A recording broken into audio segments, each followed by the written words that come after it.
Bonjour tout le monde! On est de retour après 3 mois 3 mois. de pause. Aujourd'hui même, en fait, le Ouais. bébé a 3 mois, Marc-Aurèle, que j'ai dans les bras. Donc, pour vous les- vous souvenez peut-être Marc-Claude avec une bédaine. Ben là, la bédaine est... Ben, en fait, la Ouais. bédaine, pendant les podcasts, c'est des trucs qu'on la voyait pas souvent. Hmm. Fait que je pense que j'aurais pu faire à croire à quelqu'un que j'étais pas enceinte, puis ça aurait pu passer. Mais je l'étais, j'ai accouché. Et voici le résultat. Le 23 juillet, et Qui est le jour de ma fête. qui est le jour de la fête à Vincent. Donc, Petit frère. on a le même jour de fête, mon Ça, fils c'est et moi. cute. Mais oui, pour ceux qui nous écoutent par le podcast, par la radio, je suis en compagnie de Vincent, qui est le cofondateur, Hello. mon mari, le père de 7 enfants que je porte dans mes bras. Pour ceux qui nous écoutent en studio, on veut vous informer que peut-être vous nous suivez vous nous suiviez par nos émissions hebdomadaires, mais on a aussi un podcast avec des invités. Mhm. Je suis devant la caméra, Vince est derrière. Puis là, on voulait faire un update, puis on s'est dit, ben, on va le Exactement. partager dans ces deux formats-là. Donc, Exactement. comme Marc-Claude dit, si vous entendez la version audio sur le podcast en ce moment, on a aussi des vidéos qu'on appelle studio, qui sont sur notre channel YouTube. Puis si vous nous écoutez sur le channel YouTube en ce moment, ben on a aussi un podcast. En format audio et en format vidéo, audio. en fait. Tout ça sur le site web. Donc, l'intention de l'épisode d'aujourd'hui, en fait, c'est de donner des nouvelles. On s'est fait demander par différentes personnes comment s'était passé l'accouchement, comment ça va la vie avec le bébé. Ouais. Aussi, je pense qu'il y a plusieurs personnes qui sont curieuses de savoir qu'est-ce qui se passe avec des éléments, des intentions qu'on avait projetées sur Ouais. la vie avec l'enfant, comme l'hygiène à la propreté sans couche, en guillemets. Ouais. Le On a parlé cododo, de cododo, de Ouais. poussette, vivre sans poussette, donc le portage. Donc, vous pouvez voir ceux qui nous voient en vidéo en ce moment, ben, Le bébé Marc-Claude dans les a un bras. bébé strappé sur le, le ventre. Chess. C'est une chest. Puis il dort. Fait que c'est pas pire, on s'est timé pour Ouais. que entre un boire, puis après un boire, en général, il Exact. dort, puis il dort très bien dans les bras. Fait que, Là, si vous entendez respirer fort dans l'audio, c'est peut-être le bébé. On ne sait pas comment ça va sortir. ouais. Mais ça, en tout cas, Fait que si vous entendez gazouiller, pleurer, rire, c'est cet c'est pas Marc-Claude ni moi, c'est le bébé en fait. Fait que c'est un premier essai, puis si ça marche, peut-être qu'on va répliquer la Ben formule. Ouais. Pourquoi pas.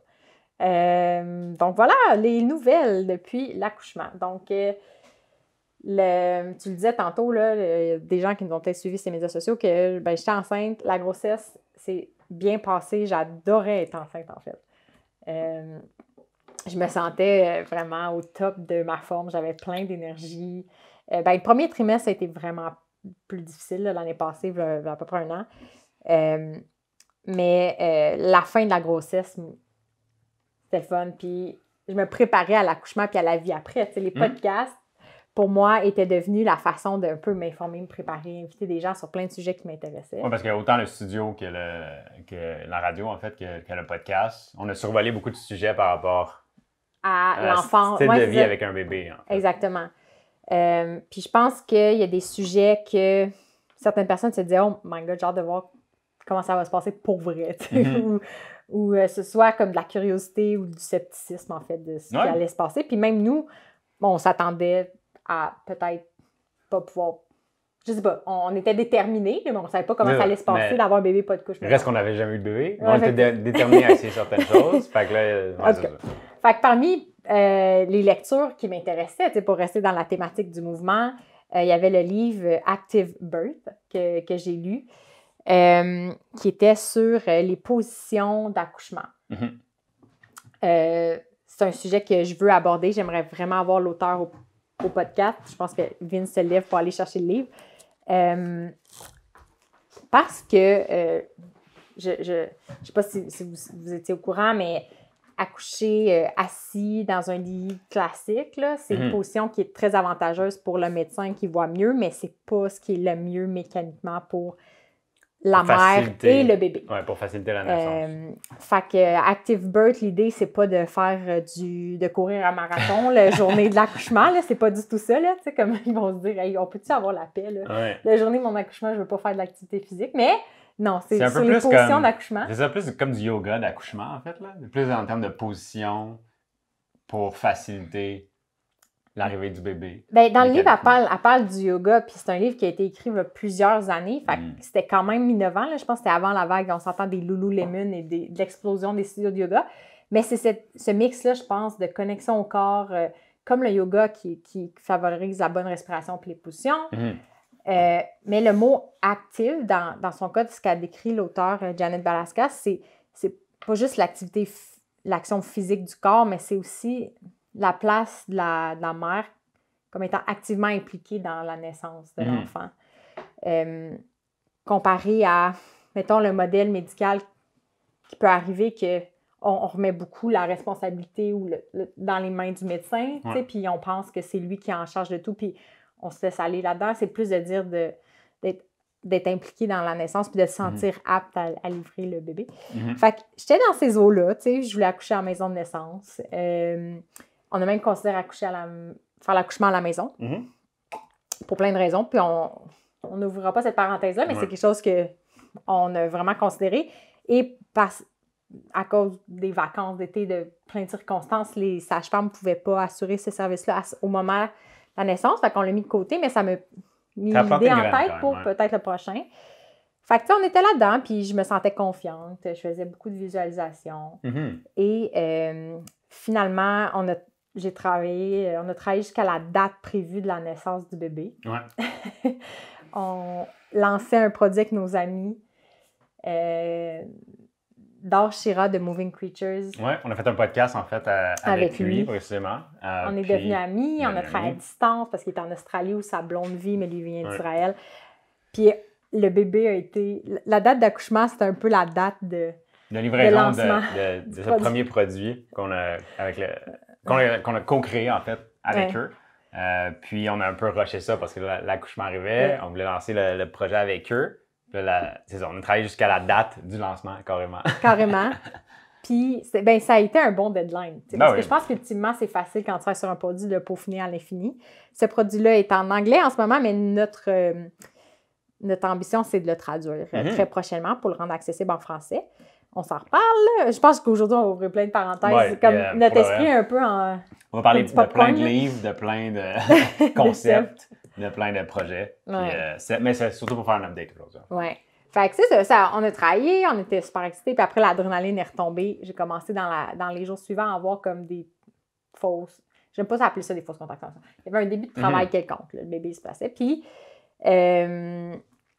mais ça aussi, c'est quelque chose que je savais pas nécessairement. Une fois qu'on dépasse la date, moi, mes sages-femmes m'avaient avisé des mois d'avance qu'eux, ça les stressait pas tant parce que les deux, là, s'ils travaillaient en duo, les deux avaient eu des accouchements après leur date, puis ils poussaient pas à faire une provocation ou quoi que ce soit. Fait que c'était comme, on n'est pas stressé. Mais une fois que j'ai dépassé ma date, ils m'ont encouragée à aller à l'hôpital, faire des tests pour voir le bien-être du bébé, puis ils me disaient, si t'es en forme, si le bébé est en forme, ça continue, puis on attend qu'il se présente le bout du nez.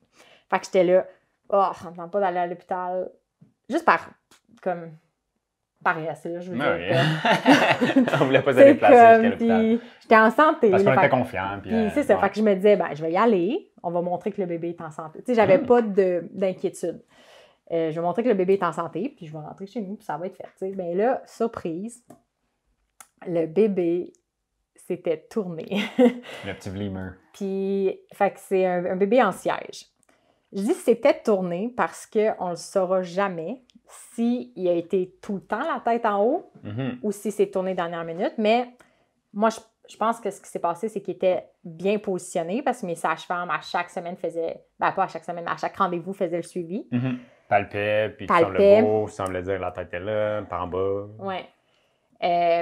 Et... Fait que, soit ils se sont trompés dès le départ, mais en même temps...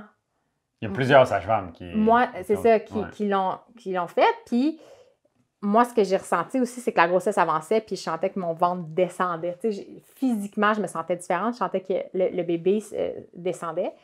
Puis, je pense que c'est la semaine avant, justement, l'échographie pour voir à l'hôpital, là, pour faire le suivi du bébé. Un matin, comme la veille, je pense... Non, un matin... J'ai senti comme une masse. J'étais comme, ça que le bébé était pas de même ou devrait pas être comme ça. J'étais comme, comment son corps est positionné si j'ai l'impression qu'il y a quelque chose de transversal. Comme horizontal, soudainement, mon bébé. Puis, j'ai dit à Vince, je sais pas si tu t'en rappelles, j'ai dit, j'ai l'impression que le bébé est pas pareil. Genre, ma bébé n'est pas pareil. Mon ventre est pas pareil, c'est ça. Le ventre était plus haut. Ouais. Comme il y avait, ça plus avait haut, comme plus remonté. à l'horizontale. Fait que, on saura jamais. on saura jamais. À quel moment. Puis il c'est s'est pas tourné. grave. C'est pas grave. Mais Parce- il était tourné. Il était tourné. Et on s'est fait dire, il est tourné, votre bébé. Il est là. Il est tourné, votre bébé. Puis là, j'ai dépassé ma date. Fait que Oupsie, j'ai un petit bébé qui bouge. Fait que je sais pas si vous êtes au courant. Moi, je l'ai appris, en fait, sur le tas, en plein dans l'émotion, parce que sur le coup, je me suis dit, ah ben, pas de problème, on va le faire retourner. J'ai tourné une fois, il peut se retourner. Oui, exactement. Exactement. Moi, c'était ma mentalité. Puis, pendant mes recherches sur justement le mouvement pendant l'accouchement ou du bébé, j'étais tombée sur le site de Spinning Babies. Moi, Qui a une drôle d'image qui vient en tête. Là, quand moi je on parle de pensais Spinning que Babies. c'est un bébé qui est né, que tu prends puis tu le spins. Puis j'étais comme, mais qu'est-ce que c'est ça, cette approche? Tu sais, on est ouvert aux idées alternatives. Là, C'est un et je peu me trop, disais, qu'est-ce que c'est ça, cette affaire-là? Mais j'ai redécouvert que finalement, c'est plus le bébé dans le ventre, c'est de le faire tourner justement quand il a la tête dans les airs. Oui, pour l'aider à se positionner de la bonne façon pour l'accouchement.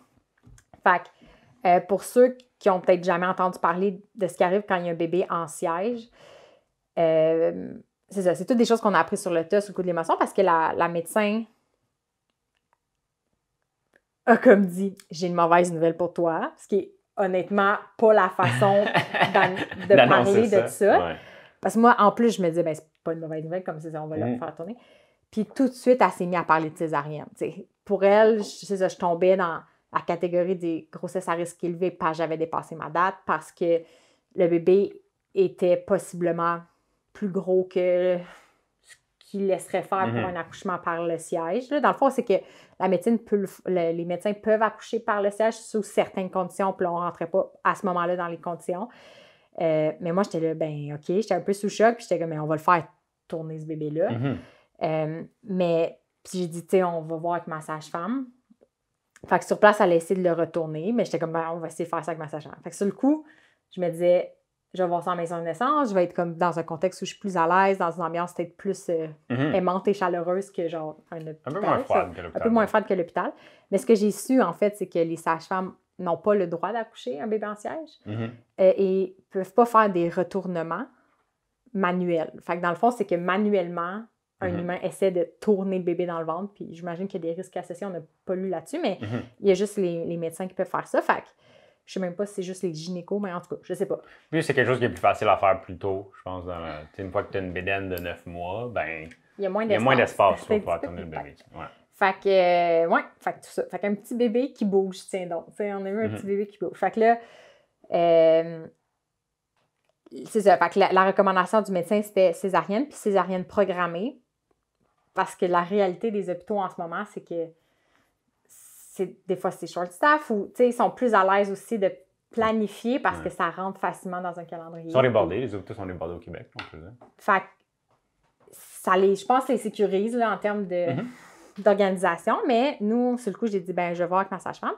Puis par après, ben j'ai décidé intuitivement de dire, ben je veux pas une césarienne programmée. J'avais l'intuition que de laisser le bébé se présenter quand ça lui convenait, allait enclencher toute une série de réactions physiologiques puis hormonales qui allaient être bien et pour moi et pour l'enfant. Ouais. Puis je me disais, je vais tout essayer jusqu'à la fin pour faire tourner ce bébé-là. On va l'attendre, puis on va essayer de le faire tourner exactement avec du spinning baby. Puis d'autres méthodes alternatives que je connaissais pas, comme j'ai découvert l'acupuncture pouvait aider et tout. Fait que là, on revient à la maison. Moi, j'ai tellement pleuré parce que je me disais, oh, mais c'est quoi nos chances? Puis je veux pas une césarienne et blablabla. Mais bon, fait qu'on a essayé, on a découvert. Je suis tellement reconnaissante du soutien qu'on a eu pendant ces quelques jours-là qui nous ont semblé une éternité, mais on a trouvé, en l'espace d'un après-midi, j'ai trouvé plein d'experts pour nous aider. Il y a un accompagnant à la naissance à Québec qui m'a accordé son temps par texto. J'étais là, je peux-tu venir te voir à Québec? Puis là, il me dit, tu sais, comme, check ça avant, puis si jamais t'es mal prise, ben oui, tu viendras, mais tu sais, je pense que le déplacement, ça peut être plus stressant qu'autre chose. Finalement, en googlant Spinning Babies Québec, j'ai découvert qu'il y avait, je pense, 2 femmes qui ont la formation. Mamie Doula, qui est une de ces personnes-là, la journée même, là, elle me dit « Je venais te voir ce soir ». Tu sais, je pense qu'elle avait un engagement quand elle est venue nous voir à domicile pour nous aider. On a trouvé, justement, je pense qu'il y avait on a trouvé des ostéopathes qui pouvaient aider, des chiro qui avaient certaines méthodes. L'acupunctrice. L'acupunctrice. Fait qu'on voulait toutes mettre les chances de notre côté. On avait pris des rendez-vous à plein d'endroits. Puis, ben, finalement, c'est quoi le spinning baby? C'est ça. Il y a juste les médecins qui peuvent faire des retournements manuels. Les autres approches, le but, c'est de détendre le corps de la femme puis de préparer la femme pour que l'enfant ait l'espace pour bouger par lui-même. Fait qu'il y a... Puis même que le corps guide un peu la bonne orientation du bébé à travers tout ça, des mouvements doux, des positions. Oui.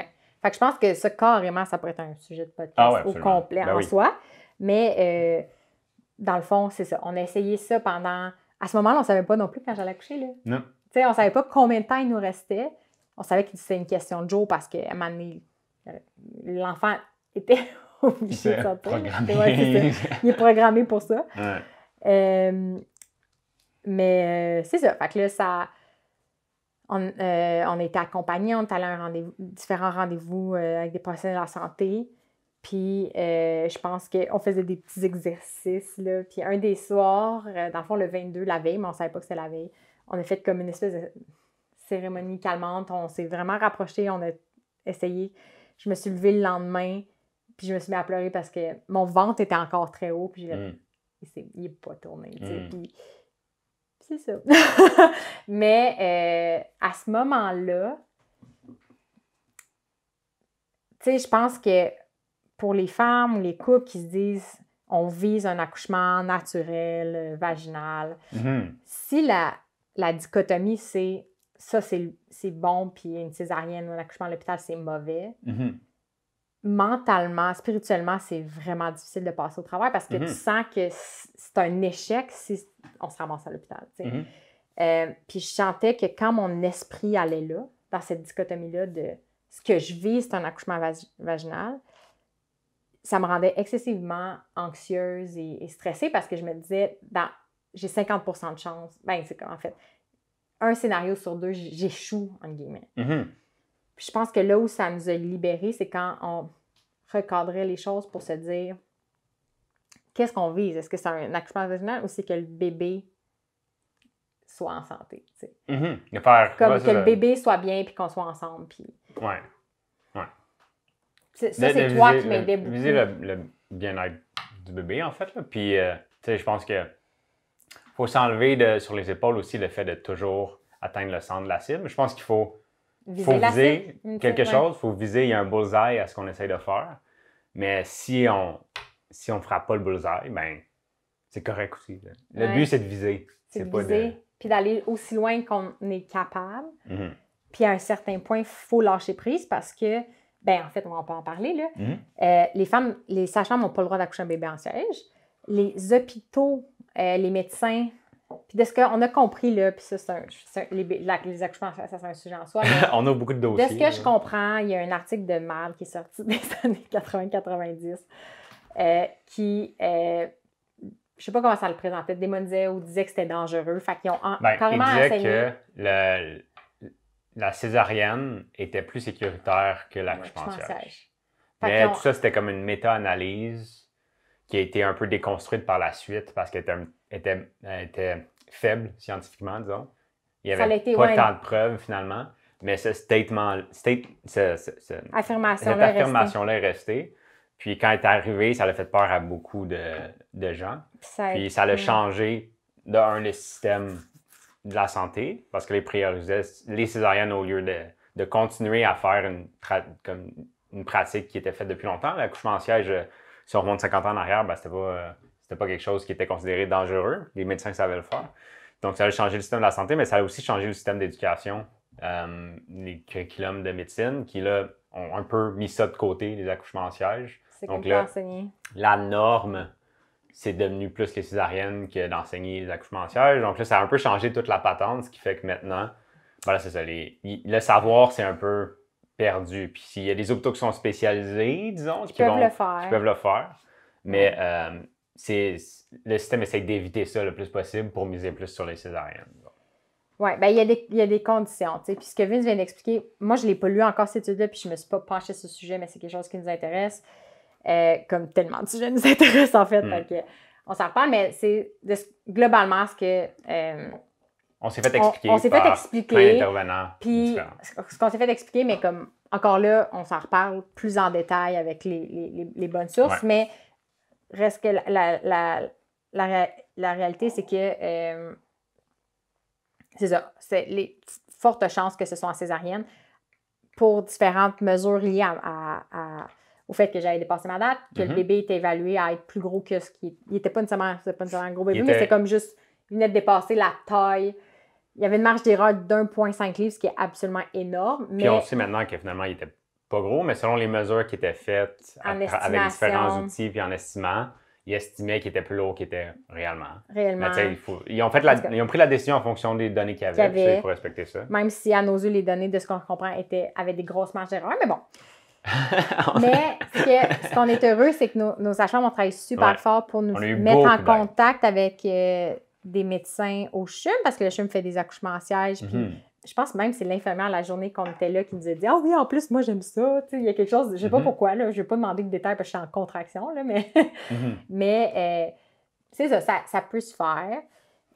Puis jusqu'à la journée de l'accouchement, en fait, c'est ça, on avait un rendez-vous avec un médecin qui allait réévaluer notre dossier pour voir est-ce qu'eux pouvaient nous accueillir pour un accouchement naturel en siège. Puis c'est en après-midi. Puis le matin, pendant la nuit, à 3 heures, j'ai commencé à avoir des contractions. Puis le matin, ça s'intensifiait, puis ça s'était rendu stable aux 6 ou 7 minutes. Puis je le sentais, je me disais, ce bébé-là, il sort aujourd'hui. Il sort aujourd'hui. C'était comme 8 heures. Fait que là, nos sages-femmes ont comme recontacté l'équipe du CHUM pour savoir si au lieu d'avoir une rencontre de réévaluation, je pouvais juste rentrer au triage. Fait qu'on était rentré au triage.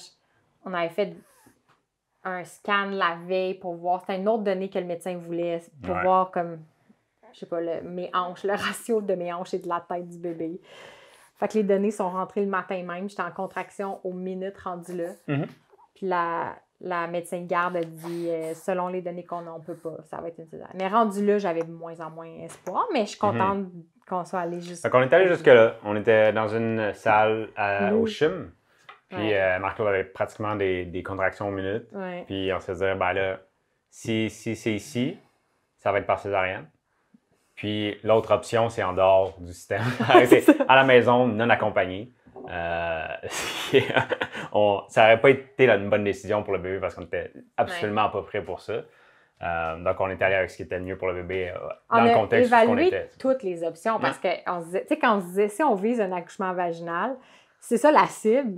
Mais là, tu te dis, OK, ben le système ne va pas le faire. Non. Les sages-femmes n'ont pas le droit. Fait que là, il y avait 2 scénarios. On s'était dit, OK, est-ce qu'on accoucherait à la maison? Parce qu'on a appris que ça se faisait, mais on était là, OK, non. Là, on l'a considéré. Là, mais on ne savait absolument rien. Sur l'intensité de l'émotion, là, on se disait, genre, est-ce qu'il y a une accompagnante mais ça serait illégal, en fait. Mais d'avoir quelqu'un qui... Parce que légalement, une douleur, en tout cas, il y a des pratiques qui ne peuvent pas faire, mais... Comme vous voyez, on ne savait pas du tout ça impliquait quoi. Mais on a juste tout considéré de dire, est-ce qu'on sort du système? Ce système ne peut pas nous accoucher? Puis la réponse était non, parce que, je veux dire, il y a des gens qui l'ont fait, puis nous, à notre premier enfant, c'était juste... On ne se sentait pas confiant. C'est possible. C'est comme de dire, OK, ben ma voiture est brisée. Mettons, c'était pas un bris le fait d'accoucher, mais mettons, ma voiture est brisée, est-ce que je répare moi-même ou je vais voir un garagiste? C'est pas en toute la même affaire, Vince. OK, c'est pas la même affaire pour tout, mais on n'avait juste pas les connaissances, puis on savait pas du tout dans quoi on s'embarquait si on sortait du système de la santé. On sentait que c'était pas la bonne décision. On va retravailler ta métaphore. Non, mais avec un enfant, ce qui rajoute du stress, genre, c'est que tu te fais regarder par un médecin puis tu te fais dire ton bébé est à risque. Tu mets ton bébé à risque si tu attends trop longtemps. Puis ce stress-là, sur le coup de l'émotion, c'est juste énorme. Mais on ne met tellement pas l'énergie qui se dégageait du système de santé qu'on voulait vraiment pas y aller, honnêtement. Mais encore une fois, on se dit, si le but, on vise que l'enfant soit en santé, un accouchement à l'hôpital par césarienne, à nos yeux, c'est pas optimal, mais ça reste quand même une option. La meilleure option, en fait, qu'on avait à ce moment-là. Qu'on avait à ce moment-là, fait que ça reste notre choix, tu sais. Mais l'autre scénario, au lieu d'accoucher, comme, mettons, à la maison, de manière, je sais absolument pas comment, mais c'était de se dire, mais qu'est-ce qui arrive si j'attends mes contractions jusqu'au dernier moment, puis qu'on se pointe sur la maison à l'hôpital, puis que le bébé va sortir, là, tu sais. Puis, tu sais, on en a reparlé après, justement, avec Mamie Doula, Puis elle a dit, non, avec les infirmières de l'hôpital. On avait dit, tu sais, qu'est-ce qui serait arrivé si, mettons, le bébé se serait mis à sortir vraiment rapidement ou que je serais arrivée comme vraiment sur le point d'accoucher. Puis elle a dit, je te l'aurais pas souhaité parce que si tu arrives en urgence, comme tout le monde est comme plus stressé. Puis tu sais pas non plus là, comme quel autre accouchement on va avoir au même moment, puis le niveau de business, d'occupation de toute l'équipe. Fait qu'elle dit, je te l'aurais pas souhaité parce que tu crées une ambiance vraiment stressante pour toi puis l'enfant. Puis j'ai fait, ouais, c'est plus... ça devient critique comme situation. C'est ça. Mais on a pensé à tous les scénarios. Juste pour dire. Puis là, on a un petit bébé qui se réveille, qui nous regarde tranquillement. Là. Pour moi, il va être pas pire. Fait que voilà. Fait que ça a été un accouchement par césarienne. Il y a 3 mois. Il y a 3 mois. J'avais rien lu là-dessus parce que je voulais... Il nous restait pas beaucoup de temps, puis on voulait pas alimenter ce scénario-là. J'avais pas lu non plus sur la récupération des césariennes. On a été chanceux, ça s'est quand même bien passé. J'ai un petit bébé qui s'est dit puis qui me regarde. Il sourit un peu. On y avait des crottes de nez. Allô, coucou. Oui, avoir un enfant, là, je sais pas pour vous, là, les autres parents, mais je pensais pas autant parler pipi, caca, crottes de nez que des gros dossiers. Des gros dossiers qu'on a sur la table. Donc là, il y a eu l'accouchement, césarienne. Puis, comme vous avez sûrement pu voir sur le site web, vous vous souvenez, depuis un petit bout, on avait plein de choses qu'on voulait faire après aussi l'accouchement, parce que c'était une grande... exact. En tout cas, ben, il y avait on voulait faire plus... On voulait focuser sur... On voulait viser, en fait. On voulait viser le portage, donc éviter la poussette. On voulait viser le cododo, donc éviter la basinette ou faire dormir le bébé dans une autre pièce. Puis, on voulait viser aussi la HNI, donc accompagner... l'hygiène naturelle infantile. Ouais. Une chose qu'on a commencé à faire, en fait, ça pourrait être... On va sûrement faire un autre épisode juste là-dessus, parce qu'on pourrait en parler de long et on a beaucoup appris. Puis on est très contents. Salut! Allô, ça demande ce qu'on fait. Hein? Ça on se met à parler plus vite. Donc ça, c'est tous des sujets qu'on a abordés au podcast. Puis c'est tous des sujets qu'on va réaborder dans des épisodes plus précisément. Mais on est très contents de ce qu'on a réussi à faire. Il y a eu plein d'obstacles et de défis dans tout ça. Mais très, très contents. Oui, ça n'a pas été facile. Vite. Là, je pense que Marc Corel, il est encore un peu calme en ce moment, mais les semaines après l'accouchement ont été vraiment, vraiment intenses. Ça nous a fait réaliser à quel point on est déconnecté de la nature, puis qu'on est déconnecté de nos familles puis de notre communauté. Parce que l'expression « ça prend un village pour élever un enfant », là, on a réalisé que c'était vrai, puis que si ça repose juste sur 2 adultes, l'image qu'une famille, c'est juste 2 adultes puis un ou des enfants, c'est inhumain. C'est comme pas naturel. On a évolué en tribu.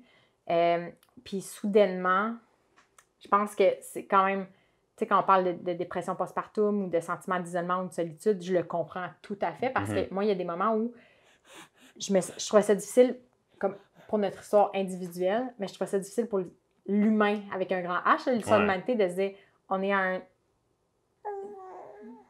la vie moderne, comme isolée, c'est ça, élever un enfant repose sur 2 personnes, c'est vraiment difficile. Puis nous, ça nous a donné envie de se rapprocher définitivement des grands-parents, même si on avait déjà un peu cette vision-là, ça nous a vraiment fait sentir un peu. Ça l'a rapproché des gens de nous, en fait. Que ce soit autant les parrains, marraines, frères, sœurs, parents. On dirait que c'est devenu un peu magnétique, là, puis ça rapproche tout le monde. J'imagine que c'est commun. Ça doit faire ça dans toutes les familles dès qu'il y a un enfant qui arrive, que ça devient un petit aimant, puis tout le monde se rapproche, en fait. Oui, le bébé attire vraiment beaucoup d'amour. C'est assez phénoménal. Fait que les premières semaines ont été vraiment difficiles. C'est ça, c'était notre premier enfant, puis il y a eu comme toutes sortes de péripéties. Puis je pense, comme Vin dit, ça peut être des épisodes en soi, chaque chose. Mais on a découvert des lectures fascinantes comme Le Continuum de Jane Lidloff, qui avait été recommandée par Julie Fiatro, qui est passée au podcast, sur justement cette idée-là que de la naissance jusqu'à notre mort, l'humain a évolué tellement longtemps en vivant une séquence de mouvements et de moments et d'expériences que puis ce continuum-là, il est brisé, en fait. Oh, petit bébé! C'est l'heure de la pause! C'est l'heure de la pause!